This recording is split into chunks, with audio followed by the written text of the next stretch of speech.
in that aspect, I would work on portion control, portion control, portion control. One thing that I did intermittent fasting. I only ate once a day, and I controlled the calorie intake. And it's all about how full you can get. It's because your body needs to, process all the calories that you're eating, all the fruit that you're eating, or whatever the food is. So for me, what I did was I found food that was low calorie density, fruits such as strawberries, raspberries, blueberries, peaches, apples, and I'd eat about a pound to a pound and a half of those. And that's right around 300 to 500 calories, right? The remaining 1,000 calories or 1,200 calories that I ate, it was whatever I wanted because I was already getting full, and then I could really savor those higher density calorie foods. And so that's how I did it, is through that moderation, and that's what I would just recommend is moderation.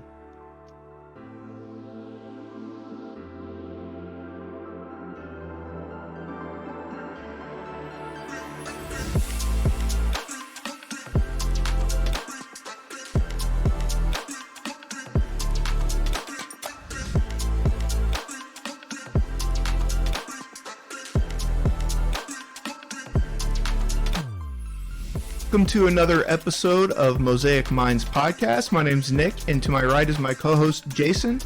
Today, we have the pleasure of welcoming Jared Gleaton to Mosaic Minds. Jared is a distinguished food critic based in Oklahoma and a psychologist who delves into the fascinating intersection of psychology and food using the five senses.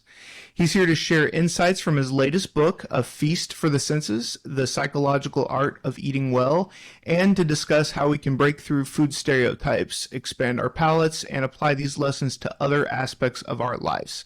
So let's welcome Jared to the show. Awesome. All right, so Jared, I know you just came out with a book, so we're going to talk about that a little bit. But can you first kind of give us a background of what your career was, what you've done in the past, and what's kind of led you to to the book and what you're doing now? Absolutely. So my day job, so to speak, is I'm a nationally certified school psychologist working in Oklahoma. I'm also now a published author, like you were telling everyone, and I am a food critic. And I really just sort of take the realm of psychology to explore where psychology and food intersects, and then just discuss the emotional responses it elicits and discover how that impacts our food choices. Okay. Do you think that is this and this may be incorporated in your book? I kind of skimmed through it, didn't read the whole thing yet. Okay. But does this kind of incorporate diet, some of the Yep. problems with dieting and like emotional eating and that sort of Oh, thing?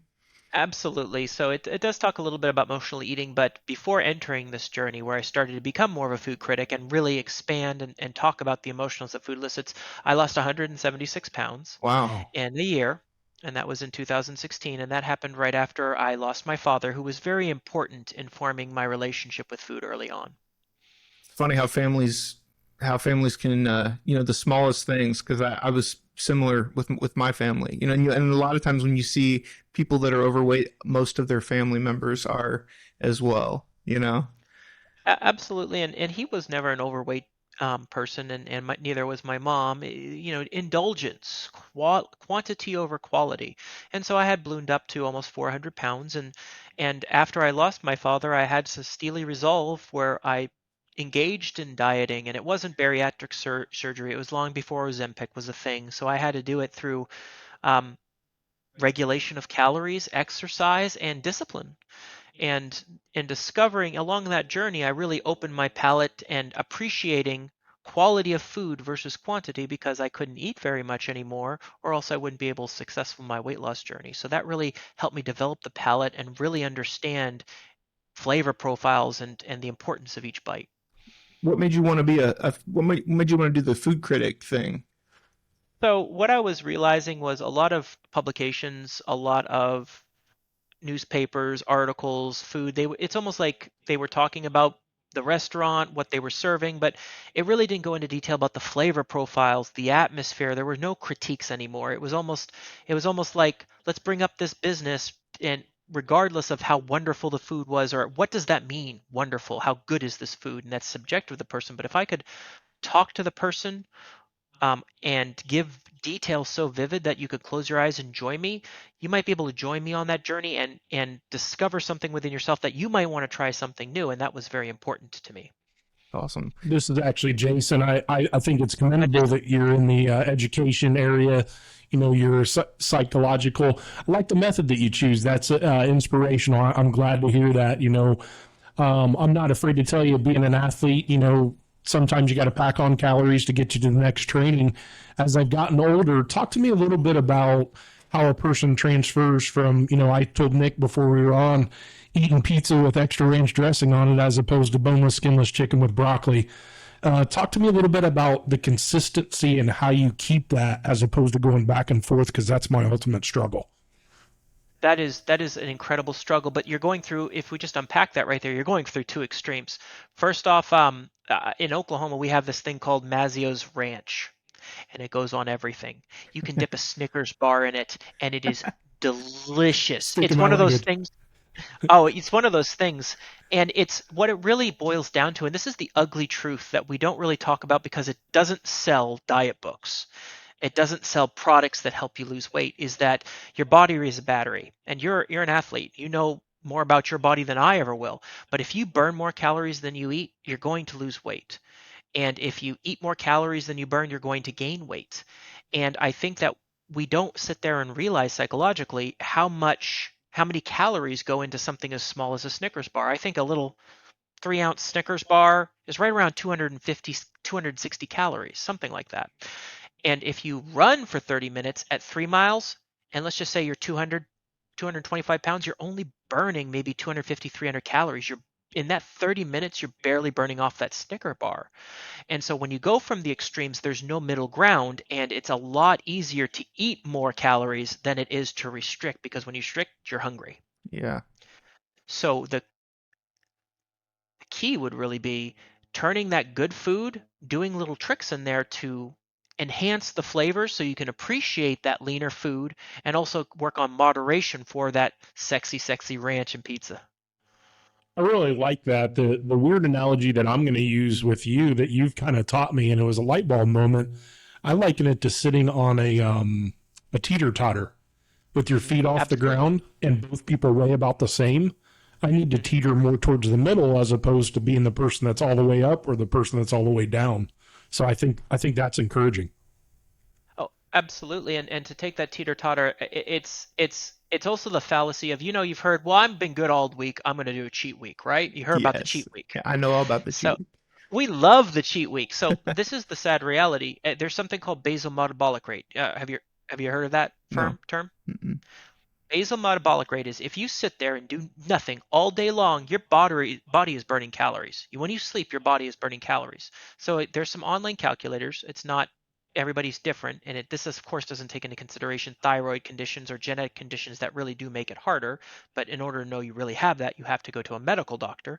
But your basal metabolic rate is based on your height, your age, your gender or your sex, and your weight. And if you pump that in and click on sedentary lifestyle, which I always recommend people do, you can see how many calories your body is estimated to burn a day just to function. Now, if you're 200, 220 calories, 250 pounds, that could be between 2,000 and 2,300 calories, right? So if all you eat that day is around that, you shouldn't gain any weight. But if you cut out 500 calories, you're going to lose a pound a week. If you eat over 500 calories, you're going to gain a pound a week. So once you have that understanding, you can work on trying to find that balance. But where the cheat day does not help at all is, let's just say you have 2,000 calories you eat, right? You hear that in the diets, 2,000 calorie diet, and all week you only eat 1,500 calories. So you've lost that pound. On that cheat day, what if you eat it all back? What if you eat 3,000 calories? You've completely undone it by great on this side all day, and then boop, you've broken the teeter totter essentially and undid all that hard work. So it's really, again, knowing the portion sizes, weighing it out, and then also monitoring how much you eat and being willing to be hungry once in a while and know that's okay. What about the methodology that where people talk about how um, you need to have I've never subscribed to this, but they'll say you need to have that cheat day in order to boost the metabolism back up again. Have you? I'm sure you've heard that. I've heard of that, and I would say this, your body, unfortunately, get on a scale, measure yourself every day to see if that works out for you, because you can only answer that question. They can give you the theories and everything, but ultimately, what you need to do is record your weight every single day, or if you want to do it every other day just to make yourself feel better, because you're not going to see results. There's going to be some fluctuations, but the more data points you have, the more information you have, the more you can inform to adjust your diet. But what you said, something you hit on, the body doesn't like giving up calories. It's going to hold on to that shit forever. Sorry if that. No, no, you're good. Fire away. Fire Open away. Yeah, forum. right. Open No, forum. it's going to hold on to that forever. There's a reason why it's harder to burn than it is to consume. It's our evolutionary process. It's hunter gatherers. You want that soft center to protect yourself. And so what it's doing is when you put it in a deficit, it's not a happy camper.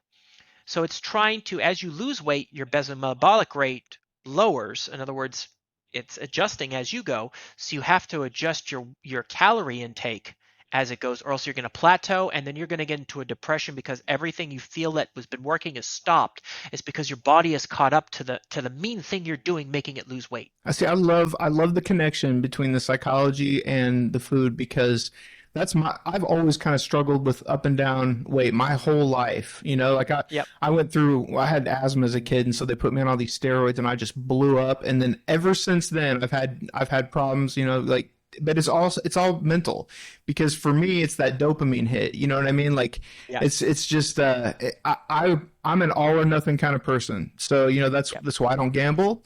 That's why I try not to drink too often because like what's the point of here's how I think. What's the point of doing something if you're just not going to do it all the way? So I've been on doing the keto thing for the past like 3 years. I don't know if that's the best thing or not, but for me it's worked because I've gotten to eat what I like, which is meat and fat, and I can indulge a little bit more than I can if I'm eating more sugar and flour. And I've not had to count calories because I just send my body into ketosis and kind of do it that way. So for me, that's worked. But the counting calories things, I've never been good at that because of the whole like moderation deal, which I'm not very good at.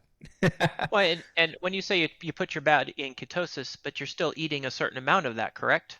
Or are you eating 3 or 4 pounds of meat? No, no, I mean, well, I can't eat as much, I guess, because it's Yeah. meat and because it's protein and fat and all that. I'm not even if I wanted to, I'd be absolutely miserable, and I'm not able to Yeah. eat as So much. So the reason is the fat is high calorie density. The meat, as you say, it puts you in ketosis, but it's still a form of calorie restriction, and your body is burning more calories. So it still comes down to counting calories. You're just not physically counting the calories, and you've come up with a happy medium where you're getting the results, which is absolutely great. It's again that dopamine hit, especially when you're the scale and you're trying to get that dopamine hit. There's different ways you can lose the calories. Like if the keto works for you, you know what I say? That's great. That's absolutely great because you found something that makes you happy that you see results with, and that is worth its weight in gold. I think when you talk about goals and accomplishments, I would liken it to a person that's training for a marathon, but Yep. I have to have an event out in my life to where it's going to matter if I'm in shape. It's going to matter if I eat right. So I guess I'm saying this out loud. If I don't have that sporting event, say in the middle of the winter in Indiana, it's cold out, I'm not fishing, I'm not really exercising, there's really nothing I can do outside because I'm an outdoorsman. Um, what would you recommend to kind of flip that switch on and keep that healthier through the winter time as opposed to kind of almost making it literally a seasonal time? Because I eat well and I'm active. I shouldn't say I eat well. I eat okay in the summer, but then my diet wanes in the winter. Any advice on that aspect?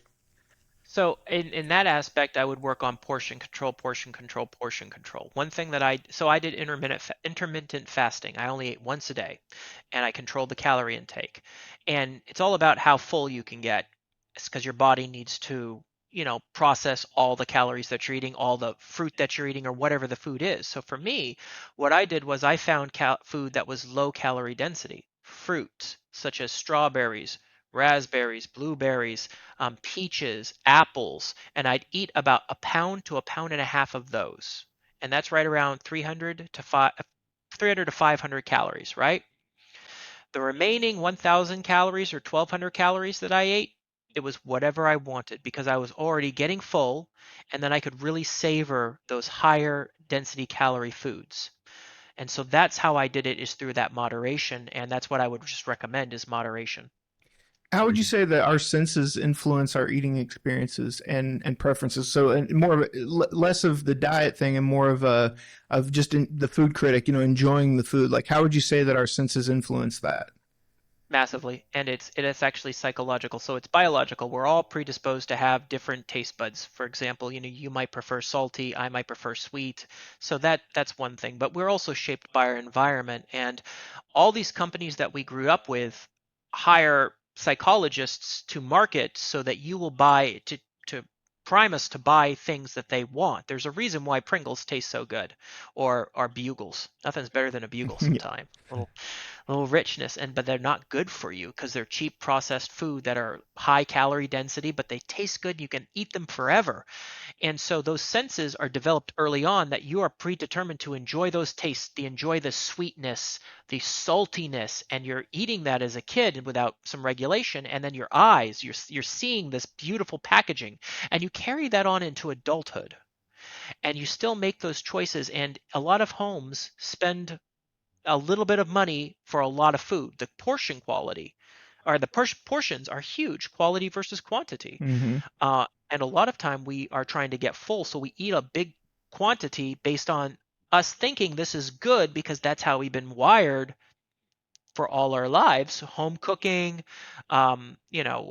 Kool-Aid, all of these things. So by the time we get to adults, we form patterns. We formed all of these things through the senses to be predetermined that when we go to restaurants, we're going to eat the same thing. We're going to continue to buy these products at home and continue that vicious cycle. Why do you think this is such a problem in America? Like, when other countries don't have this, or at least to this, level that America does. So I have to preface that I don't have studies to prove this. This is just observations. Okay. So one thing is media.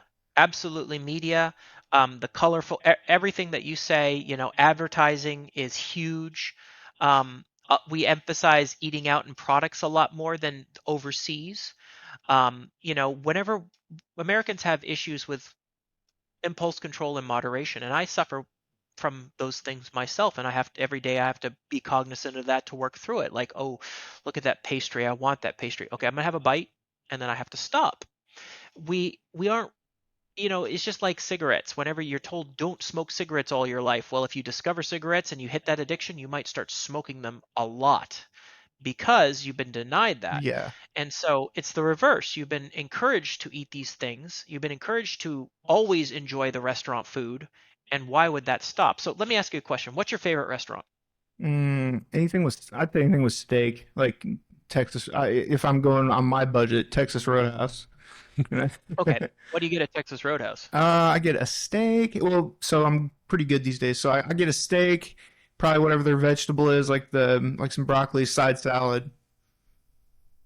Okay. And how many times in the last year have you been to Texas Roadhouse? Probably, I don't know, 6, 7. Okay. Why do you always get the steak? Because I'm conditioned to get the steak. I've that's what I've told myself is my favorite food, and when I go there, I'm very routine. So I'm like, I know I like that. Just gonna stick with what we know. Is there any possibility that there's something else on that menu that is just as good as steak to broaden your horizons and you could discover something new? Absolutely. And so the encouragement is if you are able to go to Texas Roadhouse and fully realizing it's the steak's always going to be there. You will have that steak at Texas Roadhouse until they're gone. What if the next couple of times you try something else and discover something just as good as that steak that you've never had, that you didn't think maybe their salmon could be every bit as good as that steak, but somehow they managed to make that salmon. Now, if you're able to do that and discover that, you could take that strength to get out of that pattern and apply it to any other part of your life. Wow, that's Yeah, I like that. Yeah. oh, But oh, it all starts at a bite of food. But you also have to understand you might not like that salmon, but still it's the concept of fear of the unknown, trying what you don't think you might like. I like how Sorry, I you're cut you off. knowledgeable and passionate about your craft. Do you prescribe to a specific, what I'm going to call a methodology? along with your psychology background and your food and eating, because you're speaking an intelligent language, but yet you're understandable as opposed to speaking in terms that I don't understand. It's the psychologist, man. He's a cool psychologist. Yeah, perfect fit there. So could you speak on that, or I'll just kind of let you kind of finish that thought. So how I do it is, for years it's self-reflection of myself and feedback and wanting to have a dialogue about constructive criticism. I like to talk it or talk about or call it. And I think that we sometimes think of criticism as negative, but it can be constructive. And it's all about the intent of the person. So for years, I would talk in big terms, this cognition, this intellectual, this academic achievement, and people say, I don't know what you're talking about. So it's been through years of reflection, working on myself to bring it down to that level. Everything I'm talking about is gastronomy. But just the idea of the word of gastronomy can have a pretentious nature to it and overwhelming. I call this foodology, which is the study of food, psychology, techniques, everything. But foodology comes off a little bit more playful and fun and relatable. And so it's all about that. It's all about trying to bring it from the diner's perspective. Like, I'm not a chef, I'm not a trained chef, but in my descriptions, I can say the floral notes, this steak and cutting into the steak had a beautiful, rich, beefy beginning flavor with middle notes of butter and salt and gorgeous end notes of char that absolutely make the toes curl. Me just saying that, could either of you just in the last 10 seconds picture a steak that tastes like that? Yeah, my mouth's kind of watering right now, man. Yeah. So Exactly. that's the thing is, so if I'm able to do that and describe it that way in a way that's relatable, what if I go to a restaurant that's $600? At least you'll be able to join me on that experience. Or at the same time, that fish that you might not like, I'm not saying you don't like fish, you didn't mention that, I'm just going back because that's the opposite of steak. Um, Maybe you'll be willing to try that fish because I was able to describe it in detail so you can discern those flavor profiles. Yeah, that's cool. Okay. Well, what are some common food stereotypes that you've run into, that you've encountered, as far as Well, the palates go? And I'd say that the biggest food stereotype is just, again, like you said, going to our favorite restaurant and never trying anything, the stereotype of just falling into it. Another stereotype is the perception that a big portion of food equates to it being good. That is a stereotype. Another stereotype that I've recently encountered is just because something is scratch made doesn't necessarily mean it's good. Doesn't really mean it's good quality. And so those are some of the stereotypes, and it's also the stereotype that in order to make good food, it's expensive. Have you heard of that? oh yeah, and healthy. So It's expensive. healthy and expensive. All right. So let me what so if you think about Alfredo, you think of Olive Garden, right? I'm guessing, Mhm. or what when I Sure. say Yeah. fettuccine Alfredo, what do you think of?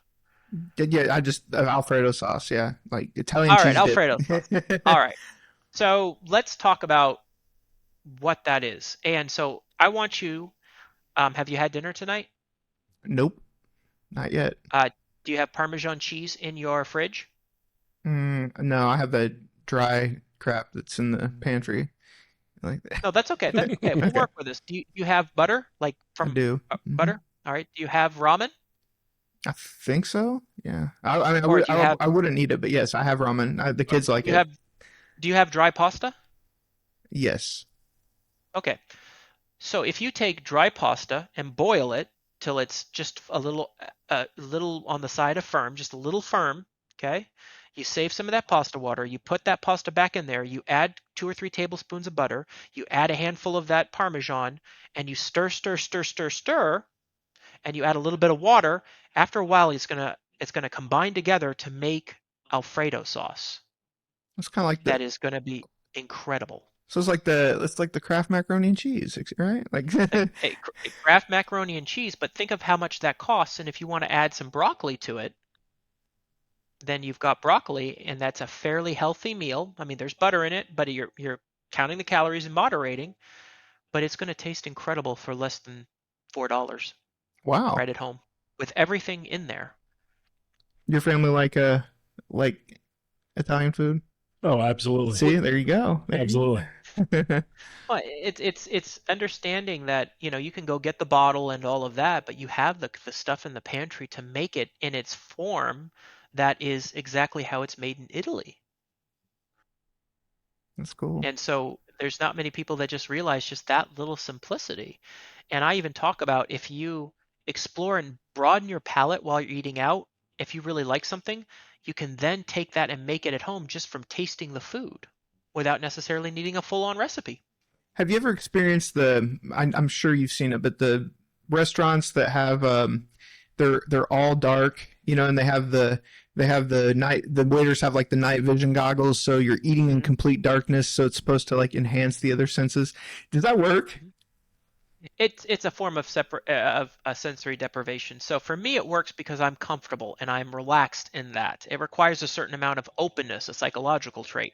Because we can also talk about this is if everything is dark, and let's just say you take your girlfriend there, or some, not your girlfriend, or anyone that you know that wants their sight, could you see it eliciting some anxiety? Oh yeah, but I know lots of people that are real self-conscious about eating in front of other people. Well, I'm just saying it's all dark. You're eating in the dark. Would just being in the dark, could that Oh, could elicit some that and anxiety? okay, sure. Yeah. Yeah. So if your anxiety rises, you're focused on your anxiety, it actually lowers the senses like such as taste. Okay. So it's not altering your taste buds, but it's lowering the senses. And I sort of talk about that if let's just say you're somebody that doesn't like large crowds and you go into a restaurant and it's loud and just a party place, but it has really good food, your anxiety's kicking in and it's dulling the senses, so you're not going to enjoy the environment and you're going to think that restaurant's bad because of the anxiety of not enjoying the Wow, environment. I never thought about that. That's solid. Yeah. Yeah, yeah, because Yeah. that makes sense. Because a lot of times I'll want to just grab food and bring it home instead of going to the restaurant, just because of that very reason. It's loud and Yeah. it's like, I just want to go home and put on some sweatpants and you know. So you can either work on lowering that anxiety to enjoy the food and then again using that strength to say, you know what, it's not that bad, it's okay, I can tune this out, and applying that to other places, or you can continue taking it home. There's nothing wrong with that. But even let's take that a step further into the business realm right there, right? Let's say that you have a business and you're trying to nail $1 million client. Where are you going to take them to eat? Somewhere that I think they'd be impressed. So probably somewhere fancy or a little more expensive. Steakhouse, probably. Probably, yeah, probably. St. Okay. Elmo's is kind of the spot here in Indianapolis Yeah, to throw a name. yeah. Yeah. Saint Elmo's. Yeah. So what I always say to people is that's what everybody thinks. What I always recommend to people, and I had this great conversation with someone that was trying to land that deal. They're like, "Well, we're going to go to this steakhouse in Tulsa, and it's the best steakhouse, and I know they're going to love it." And I said, "Well, how do you know they're going to love it?" Well, like, it's the best steakhouse in Tulsa. I said, "Well, why don't you ask them what some of their favorite foods are? What are Good some of their point. values?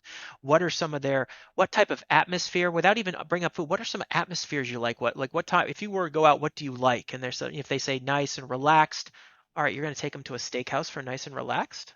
If they don't say I love elegance, then steakhouse. What if they love fish and you take them to a steakhouse? Right. Or they're vegetarian, or yeah. That's right. And so what if you really ask them these questions as you're trying to woo them, and then you pick for them the perfect dining experience, the perfect restaurant to seal that $1 million deal? Yeah, that's a great point. So based on the little that you know about me and the subtle comments that I've made about being an athlete, being a Yes, sir. little lax at the dinner table, what's Uh-huh. maybe a specific question that you could ask me to elicit a thought or maybe round the corner to where I'm kind of heading back in the right direction as opposed to just kind of the neutral direction or the wrong direction? What about that food are you enjoying? To me, it's kind of the comfort, to be honest with you. I'm a 10:30 eater, unfortunately. If I'm bored and Listen, I'm awake, I'm going to eat. If I'm I'm a, the same way. if I'm in bed at 9 and wake up and get a glass of water at 11, I'm not going to eat. It's just kind of the boredom and kind of the stability or the I don't know, I don't want to call it a high, but just the No, it's the dopamine hit. yeah, exactly. So I think me, I've already had my calories at 8. I know it. I'm not hungry, and then I pile on that extra pound a week. And your example of 500 to 700 calories is the long answer I'm going to give you. all right. So what I will say with this is if we can't have the discipline, if we can't stop and say, all right, no, then maybe put out a dish of strawberries that's going to get you full, that's just sweet enough to hit that little level. So a dish of strawberries is what I would recommend. Or do things ahead of time that you're going to do so you don't rummage in that counter. There's those strawberries on that counter. They're quick, they're there. You say boredom, that's another thing. So if we're not going to replace it with something, replace the food with something else to occupy your time so your mind doesn't drift. Because what you're doing is implicitly you've built this pattern, you're going through this pattern. So if the one thing is if you can't change the food that you're eating, you have to change the pattern, and that would be the boredom. That's the name of the pain, is the boredom right there. And you're filling that void with the food because it tastes good and you get the dopamine hit. What's something healthier in your life that would give you the dopamine hit? What's your favorite activity out that you like to do at night besides eating? My sports are pickleball and fishing. Um, what about an activity where you're at home? Just Kind of surfing the web, doing research for the podcast, just kind of surfing, aimlessly through, Facebook feeds and stuff like that. I'm not real. No, oil? porn. All right. So No, if it's if I just kind of relax, to be honest with you, because my family goes down sooner than I do. I'm kind of a night owl, so I'm just scrolling through reels, watching sports. I don't watch hardly any TV at all, but that's kind of my activities. And then I think that leads to being up a little later, which leads to eating. So yeah.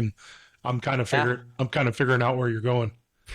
Yeah, so it's just trying to find a little niche or a new little hobby or a new little activity on the web to occupy your time to fill that boredom. And when you are bored, because I can't give you a piece of advice, and I would never say take it and do it immediately. You got to integrate it slowly. I would say, what do you like to eat at night usually? What is the sin? To me, it's quick and convenience, and I don't worry about the nutritional value. I'm just going to be blunt about it. What is it? Processed meats is my go-to, like a cheap. It's terrible for you. It's quick. You just throw it on bread and eat it. But the bread's okay. The meat's okay. But you know what I mean. It's like just kind of Yeah, I want I'm to with be you in now. and out. I don't want to prepare anything. But I think Yeah. you are absolutely right. When I was at the courts the other day, I was given some peaches, some blackberries. It's amazing how much just that little fuel has changed my attitude even in the last 2 days. 2 or 3 peaches, some blackberries, Yep. hydrating in water, eating breakfast. Yep. I mean, honestly, my energy level has increased. I don't want to throw out a ridiculous amount, but I'm like a machine at 9 o'clock in the morning as opposed to feeling like I'm tired and Yep. already struggling the day. So you're absolutely Well, right there.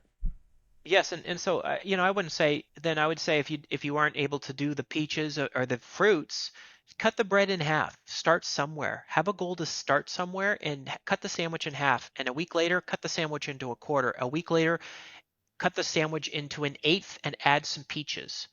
A week later, remove the sandwich, add some raspberries and strawberries.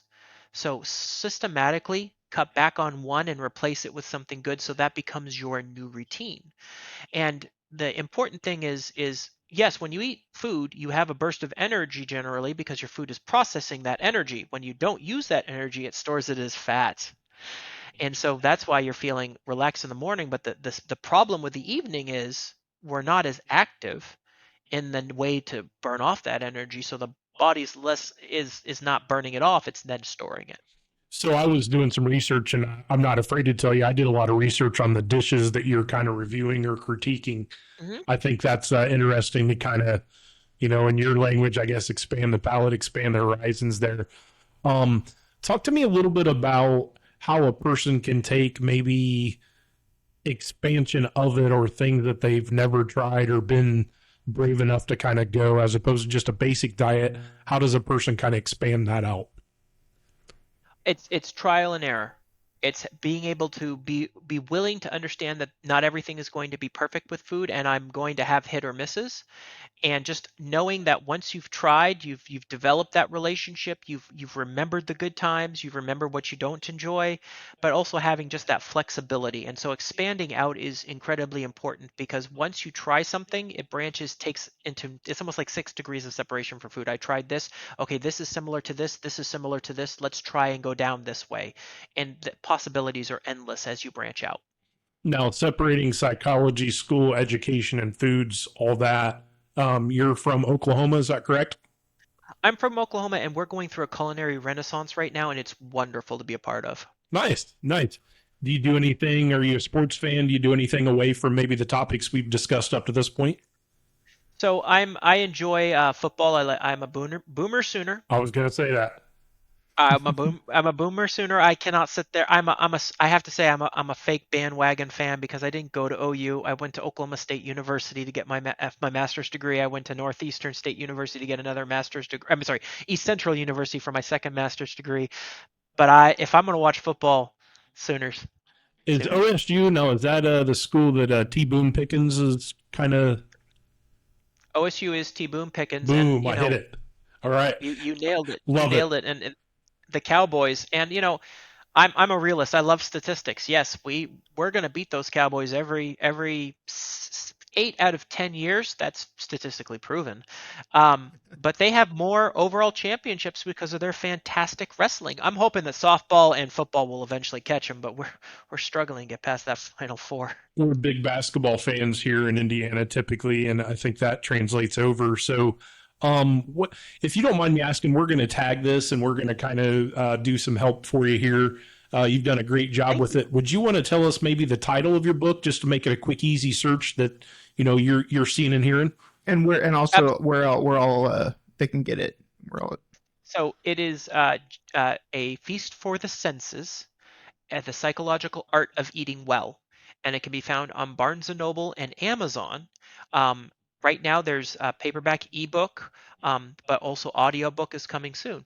cool. Are you reading it, or did you hire somebody? I hired someone. I'm gonna be honest. When I started it, I thought the voiceover I couldn't do it, but now I do YouTube video reviews of the restaurants where I do nothing but voiceovers, and I've gotten fairly decent at it. And the Yeti is a decent thing. I felt I could do it myself, but I'm pleased with the audio voiceover. But Yeah. no, See, I'm an no, audiobook guy, but I'm not somebody that I know somebody are like some people say, well, depending on the voice, I can listen, but to me that's I could care less. Like the voice does not, you know what I mean? Like it doesn't have to yeah, be like a, like a not Samuel L. Who's the other guy? The other guy that's like Morgan Freeman. Doesn't be like a Morgan Freeman Morgan. voice, anything like that. It can be whatever. Because we're listening to one, or I'm listening to one for work right now, and they change it up a few times, which I thought was kind of interesting. Like to just keep it fresh. But yeah, I've never really cared as much about the voice. In a previous episode, we had a situation in which we literally put time in an event in a time capsule and was able to rewind to a sporting event 30 to 40 years. So I want to pay you a great compliment, in my opinion. This was not only did you do a great job with your humility and your education, but I'm actually going to take a little bit away from this because there's Yeah. 3 or 4 points where I had light bulbs flashing, and I'm not going to tell you I'm not going to add that ranch, but moderation's more important to me. I think I said it out loud, but I just got to have something to train for. So it's more important for me to have that event 12 weeks from now because in the middle of the winter, I'm going to struggle. And I can guarantee you I'm going to be more focused and more on it.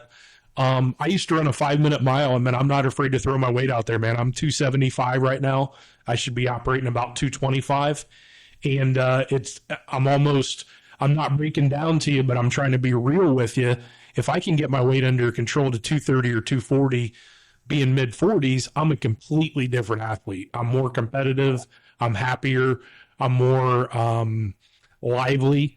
I'm more bouncing in my step. So I'm not going to guarantee anything, but I'm saying this out to be held accountable and rewind this. That man, this was a cool episode for me to be speaking with you, gaining your knowledge, and I actually cheering for you entrepreneurially. So I just Yeah. want to kind of say that to you. Absolutely. Yeah. What would you, now that with your new perspective on food, what would you say if you could eat, if you didn't care about calories, portions, whatever, what would be, of all the things you've tried as a food critic, what would be your one go-to food? So whenever you put in the box of one, I think it really just depends on the mood. But the one thing that I have appreciated is all my life I have loved steak.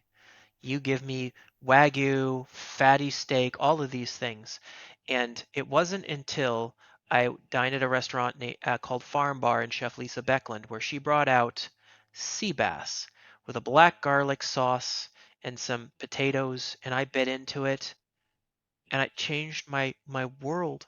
Really? of it. The sea bass was so, it had a meaty, rich, delicate flavor that was incredible, and the garlic and cream was almost sweet on the tongue with a little bit of herb oil on the back end, and it fired on sweet, salty, savory, sexy, sensational, and it was just wonderful.